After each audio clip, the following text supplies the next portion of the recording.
Alright, what's going on guys, it's Alone Courier here, and I'm here to talk to you guys today about SBMM, or skill-based matchmaking. Just saw a video from the Bipolar Bear talking about it in Titanfall 2, and it kinda inspired me to talk about it myself. And yeah, so I just want to say right now that there is a couple of times in this video where I'm not too sure if it's exact fact or anything like that, so don't take everything I say as gospel. You know, I just tend to talk shit, and sometimes I'm wrong, so I do apologise for that.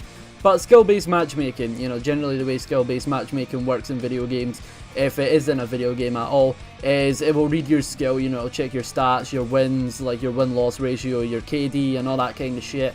And they will match you up to opponents of similar skill levels. Say, for example, you might be level 1, or for example, you might be level 50 in the game, and someone might be like prestige 10 and they're like level 60 or something. You know, you can still get matched up with people like that. It's not a factor of ranking or anything like that, it's just how good you are as a player. That is the way skill-based matchmaking should work, at least in my opinion, and that's the way it does work, I assume. And in Call of Duty, it's been debated over the last couple of years, because skill-based matchmaking was definitely in Advanced Warfare. And obviously when that happened in Advanced Warfare, there was just this surge of people reverse boosting accounts, and it was absolutely ridiculous, and it proved how scummy some certain YouTubers are. It shows how bad they are at the game as well. That's another funny thing right there. You know, you'd see all these big YouTubers getting banned, and you could draw the line there, because in Advanced Warfare, you know, you had obviously the fucking wannabe phase kids that do trick shots and that. And generally, they're going for trick shots at like 29 on free-for-all, so they're, you know, trying to get a trick shot for the last kill. And those guys tend to kill themselves a lot in games. It sounds bad, but, you know, those guys are jumping at the map a lot and shit, so they generally have a lot of deaths due to suicide. And it's not that they're actually going out of their way to do it, it's obviously they're trying to hit a fucking sick 360 no-scope. You know, they do it, it's their thing, and what reverse boosting was it was basically just a bunch of people killing themselves in-game over and over and over and over again, and not getting any kills, just trying not to get kills at all. And the way that works is it will put your KD extremely low, no matter how good you do from there on afterwards. Because with skill-based matchmaking, it'll read your KD and your win-loss, and it'll be terrible. And they will match you up with scrubs, you know, like people that are new to the game, they don't possess a pair of thumbs. And a lot of YouTubers were doing that. You know, there's a lot of YouTubers like Ali A and people like that getting banned, and I don't know why anyone never caught on to him, but it was so obvious when he talked about getting banned. And then suddenly, a couple of weeks later, everybody else starts saying, oh well, you were getting banned for reverse boosting. It's like, well, clearly fucking Ali A and all those guys were reverse boosting. I mean, it's another thing as well. It's just look at those guys' gameplays from Advanced Warfare, if you can be bothered watching Advanced Warfare stuff, because I know a lot of you don't like it. You know, you could watch those gameplays and you just think to yourself, dude, you fucking reverse boosted like hell. Like, honestly, you look at the people that he's playing against and they can barely even fucking, like, react to him shooting at them. And it's like, yeah, that really proves how good you are a player, just killing noobs non-stop, you know? Yeah, so Advanced Warfare was pretty bad with the skill-based matchmaking. It was a nice feature, I'm not gonna lie, because with Advanced Warfare, the first couple of months at least, obviously there was this new movement system, and obviously the new movement system wasn't anything new, it wasn't anything groundbreaking. Obviously there's been like movement like that before, you know, it goes back to the old games such as like Quake and Doom, where you've got rocket jumps, strafe jumps, you know, you've got all these huge ass jumps and shit. You know, that was nothing new at the time, and for Call of Duty it was though, and obviously that adds in a bit of a skill gap right there. Those that are good with the exosuit usually are going to do better than those that are not used to it.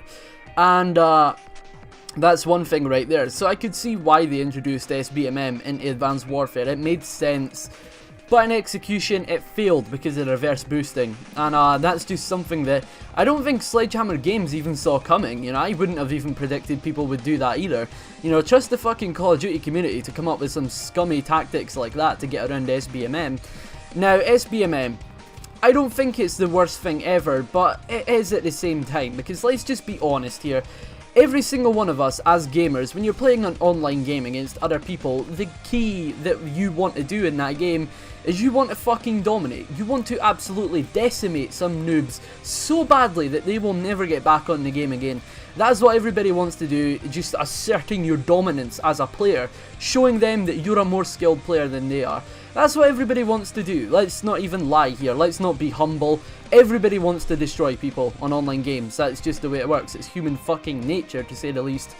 And with SBMM, it goes against that, because when I play Call of Duty, I want to have fun, you know, I want to do pretty good, you know. I don't go on Call of Duty to break even every single game, you know. I want to go like fucking 50 and 10 or something, you know, end the game with like a 5 KD or something. Stuff like that, you know. Everybody wants to absolutely decimate people on Call of Duty. It doesn't matter whether or not you're trying to be like, oh, well, I do, or I don't, you know. Everybody wants to at the end of the day. And SBMM goes against that. Now, I just want to say that there's a lot of games that SBMM does actually suit. For example, more skill-based games. I would definitely say Halo and Gears of War are two games that are up there in terms of skill-based or skill requirements, or just skill gap or whatever, because in those games I've got a generally higher TTK and they're overall challenging games. And obviously in a game like Call of Duty, it's not challenging at all. If you think Call of Duty is challenging, then you really need to reevaluate your life. But in these other games, I see why SBMM is a thing, because these games have a much higher skill gap than Call of Duty does, and it does suit those games, because obviously you don't want to play it for the first time and get absolutely decimated by level 200s. For example, the first time I played Gears UE, now I am a big Gears of War fan, I played it for a long time, but I got Gears of War UE quite recently. And obviously it's a big adjustment moving back onto that game, or moving onto that game, because it's going back to Gears of War 1, and Gears of War 1 is a lot different than the other ones, and I'm not gonna lie, I got fucking decimated in my first few games. I'm not even gonna lie here, I still get decimated on that game, you know, it's a regular occurrence for me, but I still enjoy it. And with SBMM, it makes a difference. I mean, I'm not too sure if Gears UE actually has it, I doubt it, to be honest. But skill-based matchmaking generally helps you find easier games. Not just easier games, but people that are your skill level. Because let's be honest, you don't want to play people that are insanely better than you anytime you want to play the game for the first time.